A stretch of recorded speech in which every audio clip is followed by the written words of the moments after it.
in the last year and a half, we saw a lot of injustice going on in the world.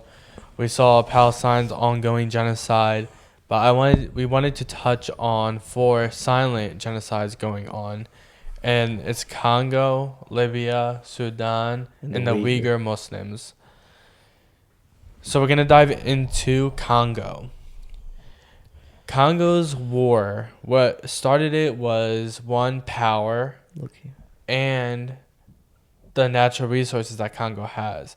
A lot of people don't know this, but if Congo was actually stable in a country like America and all the powerful countries in the world, it would be number one with wealth because of the natural resources they hold. Is America stable? That's a good question. That's for the people to Food for decide. thought. So Congo is also very complicated because there's a lot of militas going around, right? There's over 100 militas in Congo. So it's a very hard situation to understand for people because it has a lot of complex things because of all the militas trying to fight and gain control of the country. A lot of independent actors. So the resources that Congo holds that are very rich and popular are gold, colta, cobalt, and copper. Mm. Cobalt is essential right now because our phones, our cameras, our cars, and everything like that, anything tech related needs cobalt. Especially EVs, right? Yes, yeah. Electric cars is a big thing as well. So with cobalt being more in demand by these tech companies, it's harder for the people in Congo because they are the ones who are mining these materials unhumanely, right? They don't have the proper equipment to deal with these materials safely. So a lot of them are getting sick and dying and all that stuff from getting these materials. Which leads me to my point is these companies, these trillion-dollar companies, billions of dollars, almost trillions of dollars in market cap on the market, but yet they can't afford to source these materials humanely in an ethical way so it doesn't put other people at risk and paying. They don't even get a proper wage. I mean, these people are still starving and things like that. Yeah, they're using their bare hands too. I've seen videos of that. But like the thing with the CEOs and these policies that they enact, I read this report. It was basically diving into the disconnect between these policies, companies that project themselves as pro human rights. And so if a company enacts, a CEO at the corporate level enacts these policies for his distributors, his miners, those policies won't necessarily be implemented, right? It'll be a check in the box stateside at headquarters at a corporate level. But oftentimes these executives, they won't visit the country. So they won't see these policies actually be enforced. So they have someone from that country telling them, hey, this is done this way, this and that, without them actually checking to see if it's done in an ethical way. Yeah, and like there's a disconnect between the communications, right, of what you want to happen versus what is actually happening, right? So you may say it's like that game Telephone where it starts with one thing but ends with something else. So there's always that disconnect. Yeah. I'm not saying that they're innocent of everything or of like certain things, but they're just so out of the loop of what's happening with their mining process, their industrial process, that they just don't even know. At certain points they might not even know what is actually happening, and it really leads to the point, like, do they care? How ethical are they? Because if they enact these policies, they can say, hey, look to our consumers in the West, like in established countries, hey, we did this, like we are pro human right? But is it actually happening? I still think they know, because people know about Congo, people know about it, but it's just not a lot. Like, I don't know how to describe it. It's still known to the point where they might know about it, right? Yeah. But moving on. So there's there's different militas in Congo, like I said. The main one is M23, which is March 23. That's what it stands for. Because it represents a peace treaty signed by the DRC in 2019. However, in 2012, the M23 launched an offensive because they accused the DRC president of violating the agreement, which is fueling more war. The M23, they're mainly fighting the UN peacemakers and the Congo government for power right now. Those are the kind of main components of who's fighting who, right? The UN has been trying to get peace in that country for over 2 decades now, have been unsuccessful. So with this being over 2 decades, right? I said 30 years. There's a lot of humanitarian crises going on in Congo, right?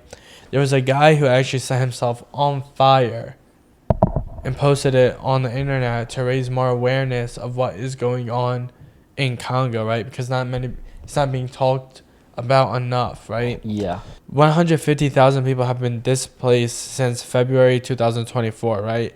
We're in February 25, so that's almost a year ago, right? And 7 million have been displaced inside the country. That's a lot of people leaving their towns and going to a different town and everything, right? More than 25 million is facing food insecurity, right? Yeah.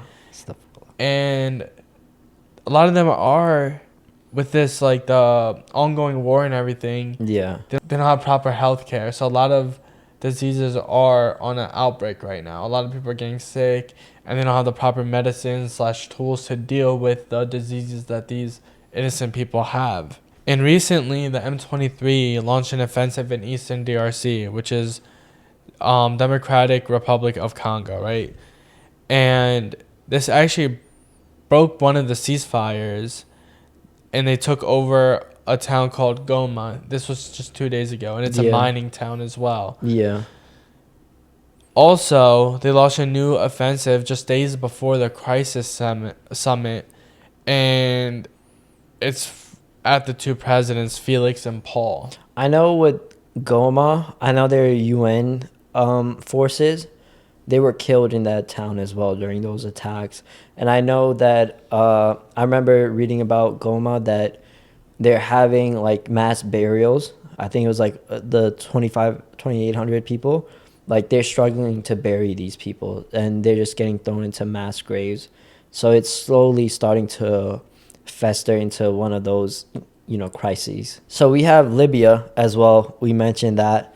Libya is a very important state in the Pan-Africa region.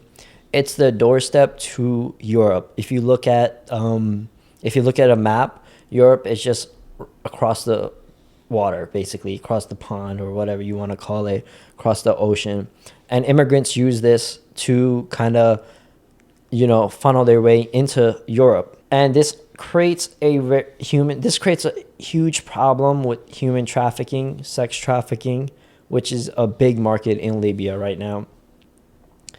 Libya has a population of 7.5 million people, and it's a country with the largest oil reserves.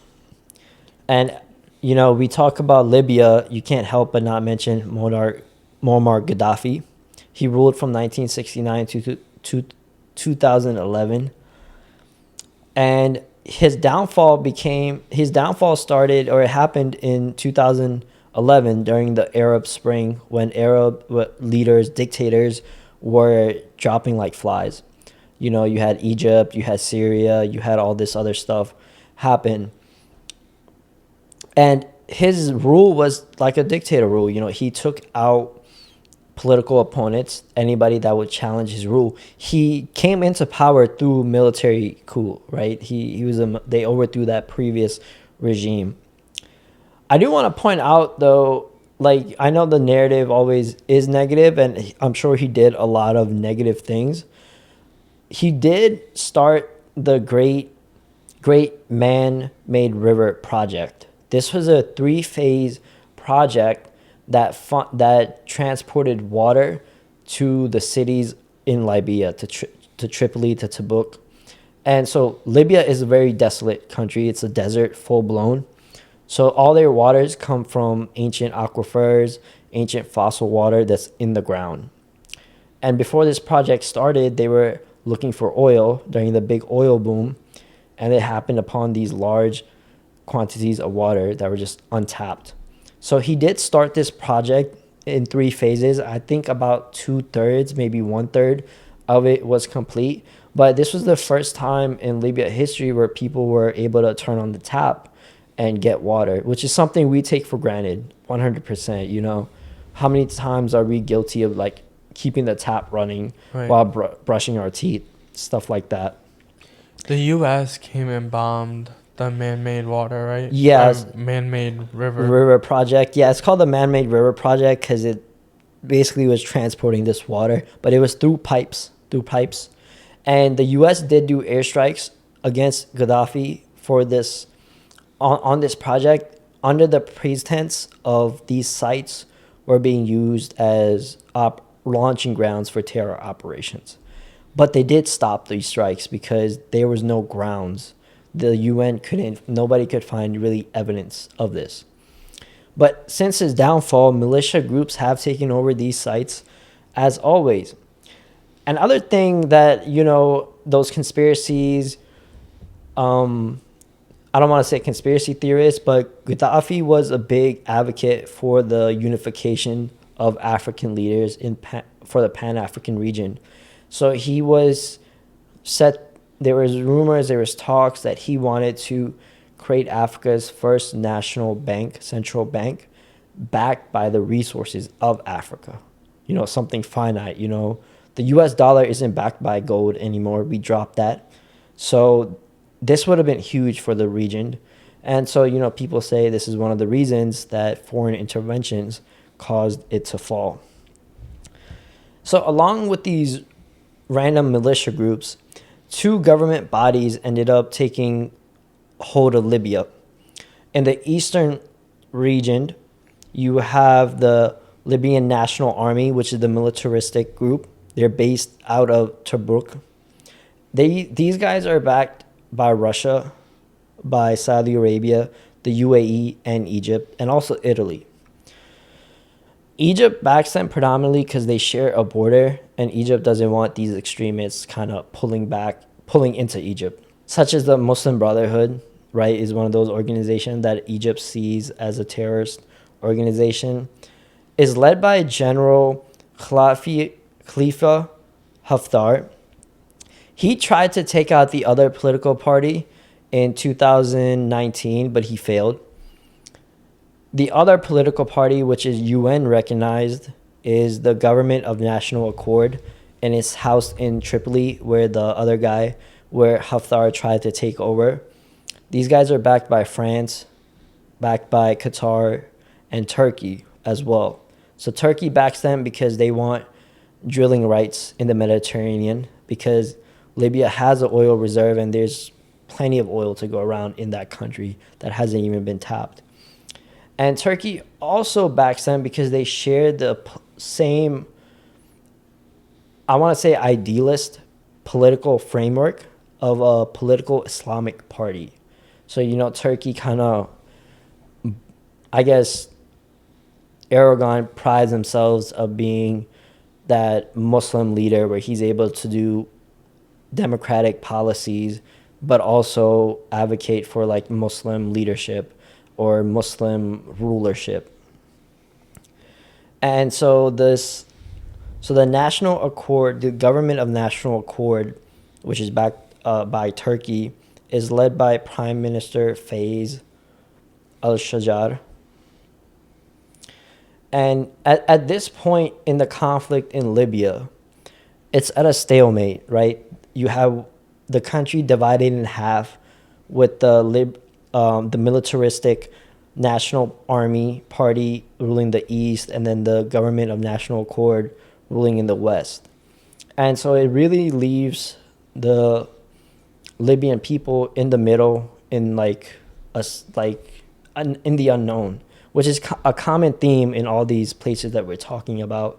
The people are caught up in the middle. They don't know where their future is headed. They don't know which party is actually trying to, you know, better their lives instead of just trying to power grab and land grab.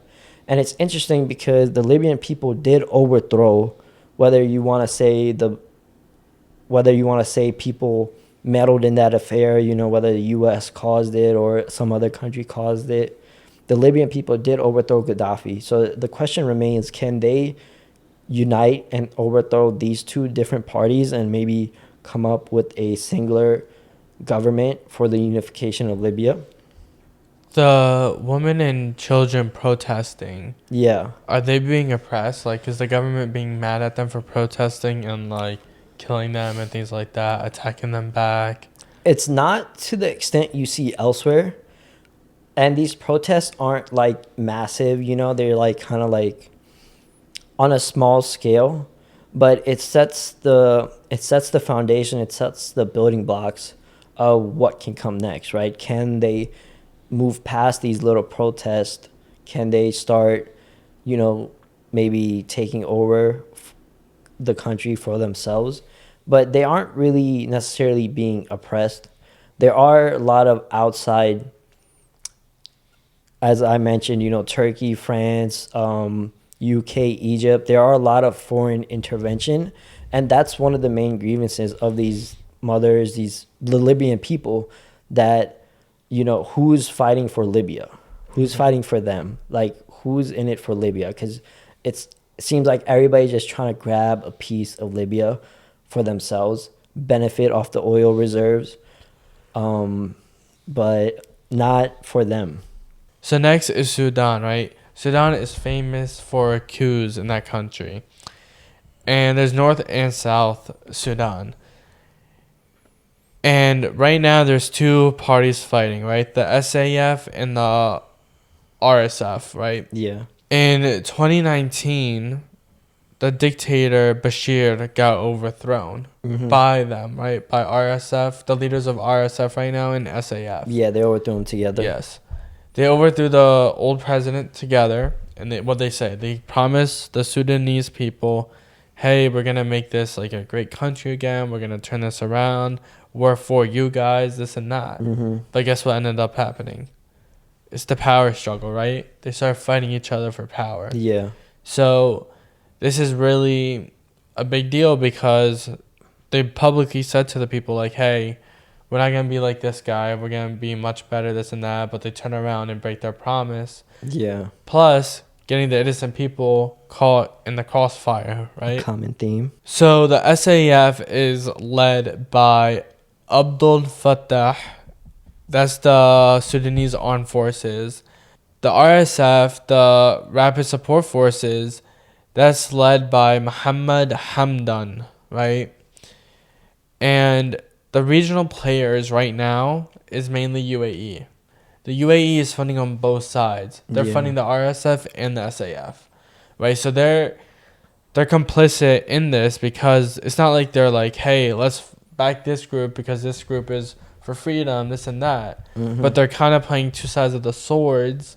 Like, let me get involved in both of them because my interest is strong in this country. So they win either way. Exactly. While Sudanese people die at their hands, they win either way. Right. They have a lot of blood on their hands, basically.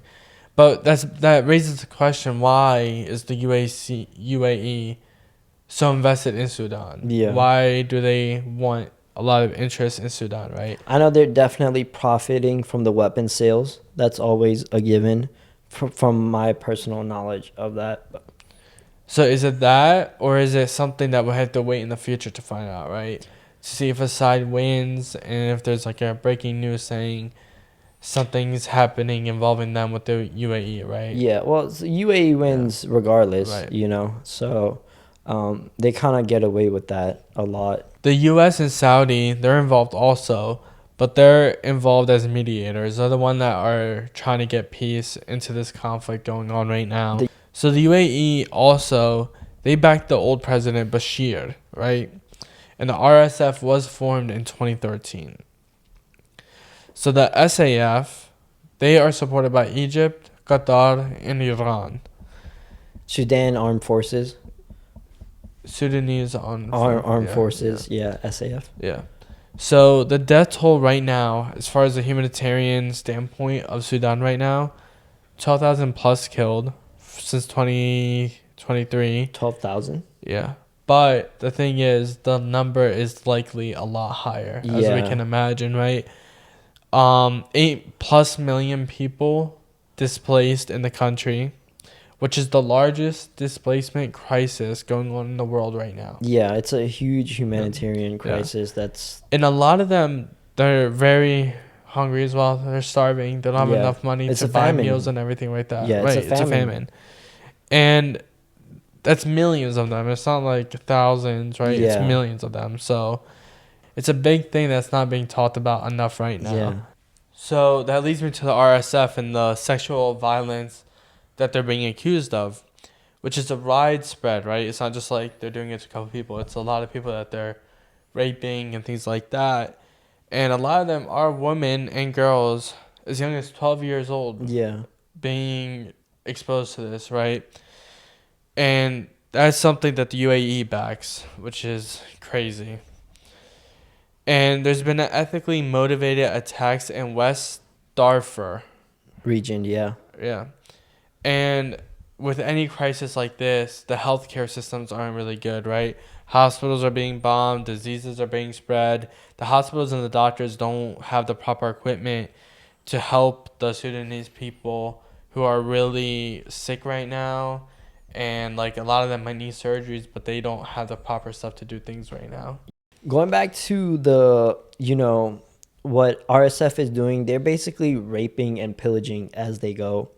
I know recently, about a few months ago, one of their commanding generals, one of their lieutenants from the Darfur region defected. So he turned himself into the Sudanese armed forces.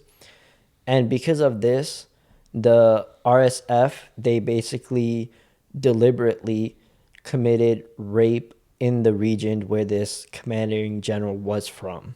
So they use rape as a weapon, as like, this is what happens when you defect. Right. So they're definitely, They're evil people. yeah, they definitely need to get taken out. So what's sad is that this war isn't Islamically war, right? Yeah. It's not following the Islamic principles. That's not a thing though, to What? follow the Islamic principle with these organizations, Yeah, that's true. these That's terrorist true. groups. I mean, I guess I was thinking just because like Sudanese Muslims. people, they're Muslims, right? Yeah. It's like kind of like, yeah. Yeah, they're both Muslims, Yeah. but none of them are like practicing in the sense of Following the rules of war. yeah, or anything. And I wouldn't say anything. So the Uyghur Muslims, it's very interesting because they kind of differ from what we talked about with Sudan, with Libya, with Congo, because there's really a systematic form of oppression going on.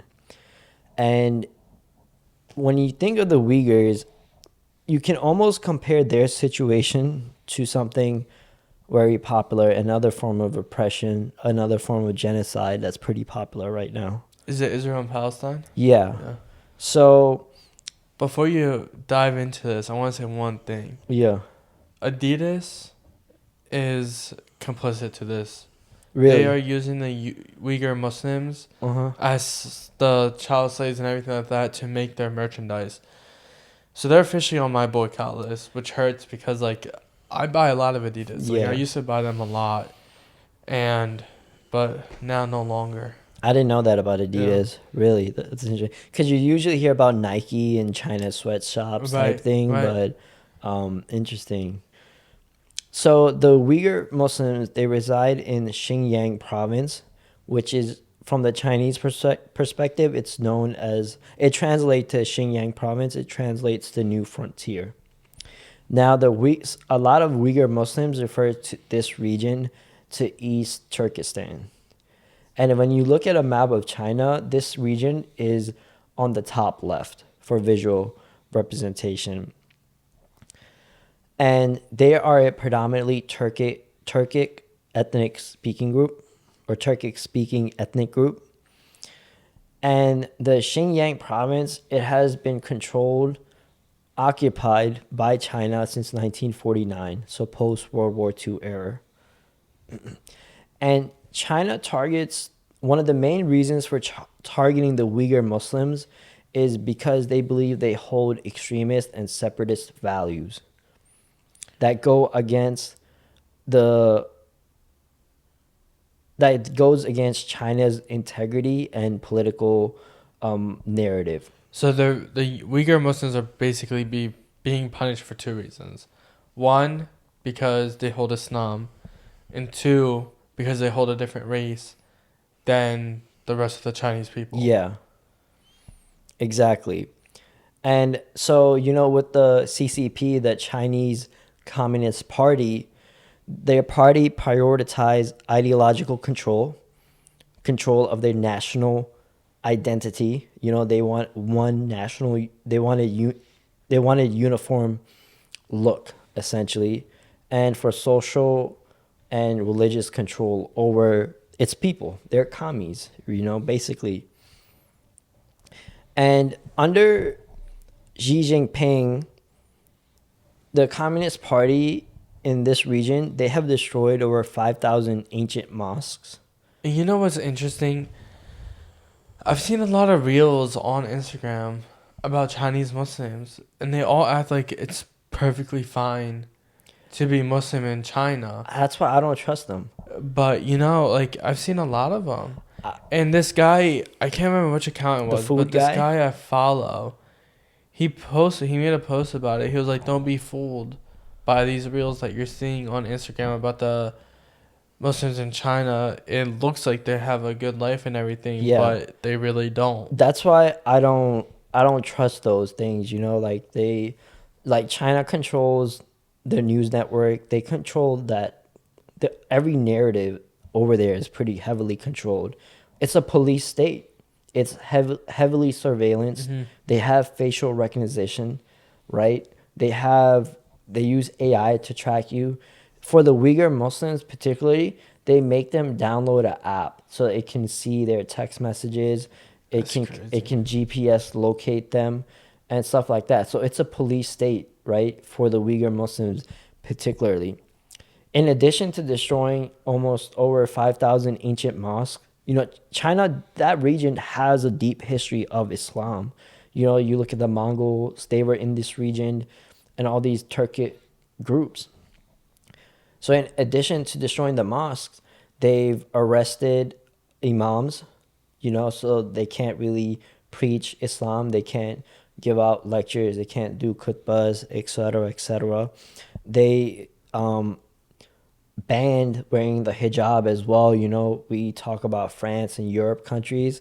China's along the same lines of that. And that doesn't get talked about much either, because I didn't know that about China. But, also, I know that they force feed them pork and alcohol as well. Yeah. I think this one interview I was listening to, the man said that, they forced him to eat dumplings, and he asked if the dumplings were haram or halal, and he knew it was pork in it, because dumplings, they use meat in dumplings, and so they force fed him dumplings. And so with all these control factors implemented, there's also a systematic way of arresting and putting the Uyghur Muslims into concentration camps. China labels these concentration camps as re-educational training camps, right? Think of it, they're basically trying to say this is a college or this is a formal school, but in reality, it's indoctrinating these Uyghur Muslims into the communist narrative that, China's on top, not your religion, because that's what makes Islam so dangerous to them. It doesn't really put the party at top. It puts the religion. It releases the shackles of their control. So they have thrown about 1.3 million people into these concentration camps. And in these camps, there's also massive rape going on. What's interesting is there's Chinese workers in these camps. And I was listening to this one interview and the lady, she was traumatized as well. And we can't really cast stones on her, for we don't know her situation completely. But she was involved in this rape of this particular sister. Wow. And she basically she stripped the sister, of her clothes and tied her up while three men came to rape this sister. So it's systematic rape going on in these prisons as well. And it's just so much stuff it's not talked about. And I know recently we said this can kind of compare to what's happening to our brothers sisters in Gaza and Palestine. I know China, they pushed out, obviously you hear Trump talking about relocating the people of Gaza Right. elsewhere. And China, just to, be like, we're above the US, they released a statement. I think it was their foreign minister or whoever said, oh, the US or Trump's demand of relocating the people of Gaza is unethical or unmoral. They released some statement against Right. Trump's rhetoric. And I saw a lot of Muslims like post that, which I don't agree with, right? Like, it seems like I talked about in our other episodes of like Western Muslims, they just jump headline to headline, right? They don't dive too deep into the issue. China doesn't care about the people of Gaza. Like, they don't. They're doing their own same genocide similar to what's going on over there to the Uyghur Muslims. And the Uyghur Muslims are they really got swept under the rug. It's happening quietly because even with Gaza, they have phones, like they can't, it's hard to take away the phone over there, although it is controlled, their internet, their fuel, everything's controlled. But when you're living inside a police state where everything is monitored, you're tracked. You can't record. You can't do Yeah, anything. like your phone is like That's why it's not well known. it's not. And there are other countries, Muslim countries, that are, I don't want to say complicit, but they're kind of aware, but they shun it away. So Turkey and Saudi Arabia, especially Turkey, historically they have been big advocates of the Uyghur Muslims. They kind of, been harping on China, a lack of better terms, and Saudi Arabia as well. But you kind of, because of the Belt Road Initiative, they kind of eased off the tension for economic prosperity. So that was an interesting thing that I thought I found out about Turkey and Saudi Arabia. So what can we do to help our brothers and sisters everywhere, right? I mean, these are just 4 others. I'm sure there's a lot more that we're not even aware of. My message is, Ramadan's coming. Lock in. Allah says in the Quran, we will not change the state of people until they change themselves, right? So this is a part of us too. We have our duty to change ourselves, stop doing the bad, and do the good instead. And then the state of the people will change. Yeah, inshallah. Inshallah. I just want to say, like, we really didn't do these topic justice. Like, it's really, I said let's not rush it, but obviously we wanted to get this episode out. So, like, we didn't do these topic justice. Everybody needs to, especially Muslims, you guys need to go out and educate yourself about these topics, right? A lot of Western Muslims, you guys really, I'm included as a Western Muslim, but a lot of them blindly jump to headlines like this situation with China advocating, quote unquote, for Gaza, right? Do they really care about the people of Gaza when they're doing the same thing to the Uyghur Muslims? Hell no. So we did not do these topics justice at all. I can't really say that enough. We as Muslims, we need to educate ourselves about these issues so we can really advocate for ourselves, right? And just keep researching and talking about it in whatever way, shape, or form that you can do in your ability. And at the end of it, Sallallahu said that the dua is the weapon of the believers, right? So make dua for our brothers and sisters all over the globe.